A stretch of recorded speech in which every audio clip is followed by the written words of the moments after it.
보이지 않는 전쟁 모사드 이야기 1화 보이지 않는 방패 모사드. 이스라엘은 작지만 세상에서 가장 무서운 정보기관을 가지고 있습니다. 암살, 납치, 스파이, 사이버전까지. 오늘은 이들의 탄생과 전설이 시작된 첫 작전, 나치 전범 아이만 체포 사건까지 한 번에 모두 파헤쳐 보겠습니다. 모사드란 무엇인가? 히브리어로 모사드, 그냥 기관이라는 뜻입니다. CIA처럼 정보만 수집하지 않습니다. 필요하면 직접 움직입니다. 왜 만들어졌을까? 1948년 이스라엘 독립, 주변은 모두 적대국이었습니다. 정보를 모으지 않으면 나라가 바로 무너진다. 그래서 이스라엘 초대 총리 벤구리온이 1949년 모사드 창설 명령. 모사드는 이스라엘에 보이지 않는 방패가 되어라.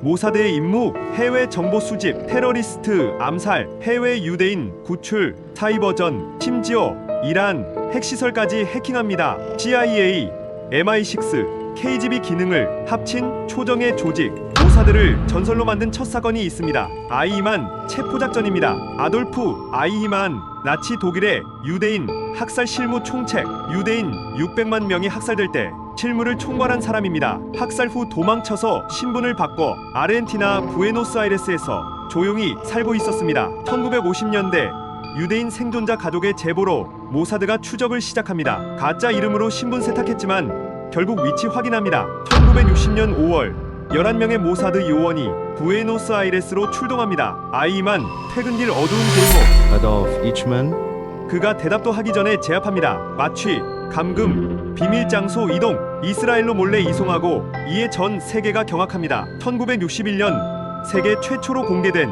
나치 전범 재판이 일어납니다. 그는 학살의 책임을 이렇게 변명했습니다. 나는 명령을 따랐을 뿐입니다. 장관이 시킨 일을 했을 뿐입니다. 이 말 때문에 악의 평범성이란 개념이 나옵니다. 바로 악은 특별한 괴물이 아니라 평범한 사람이 시킨 대로 할 때 더 무섭다. 그러나 결국 유죄 판결을 하고 1962년에 사형 집행합니다. 이스라엘 역사상 단 한 번 집행된 사형. 이 사건 이후 모사드는 이스라엘의 그림자, 세상에서 가장 두려운 정보기관, 그리고 오늘날까지 전설로 남아 있습니다. 오늘은 이렇게 모사드의 시작과 전설적인 첫 작전까지 알아봤습니다. 하지만 진짜 무서운 이야기는 이제부터 시작됩니다. 구독자가 500명을 넘으면 2화 분노의 작전이 바로 공개됩니다. 좋아요, 알림 설정, 그리고 댓글 남겨주시면 큰 힘이 됩니다.